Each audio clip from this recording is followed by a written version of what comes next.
Facebook പേജിൽ വന്നിട്ടുള്ളൊരു പുതിയ updation അല്ലെങ്കിൽ ഓപ്ഷനാണിത്. Brand dates let brands and agencies see more profile information and insight about you. ബ്രാൻഡുകൾക്കൊക്കെ നമ്മളെ പേജ് കാണാൻ വേണ്ടിയിട്ടുള്ളത്. ഇപ്പോൾ ആഡുകൾ കിട്ടും എന്ന് തോന്നുന്നു. അതിന് വേണ്ടിയിട്ടുള്ള എന്തോ ഒരു പരിപാടിയാണ്. എത്ര പേർക്ക് വന്നിട്ടുണ്ട് എന്ന് കമൻറ്റ് ചെയ്യുക. എനിക്കിതിപ്പോൾ ഇന്ന് ഓപ്പൺ ആക്കിയപ്പോൾ കണ്ടതാണ്.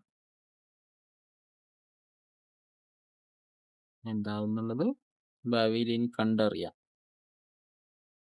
ഇതിനെക്കുറിച്ച് അറിയാവുന്ന ആൾക്കാർ ഇനിയിപ്പോൾ വീഡിയോസൊക്കെ ഇടുമായിരിക്കും. അപ്പോൾ കൂടുതൽ ഡീറ്റെയിൽസിനെ കുറിച്ച് അറിയാൻ പറ്റുമായിരിക്കും. അപ്പോൾ എല്ലാവരും ഫോളോ ചെയ്യുക, സബ്സ്ക്രൈബ് ചെയ്യുക. യൂട്യൂബ് ചാനലും ഫേസ്ബുക്കും പേജും. ബൈ.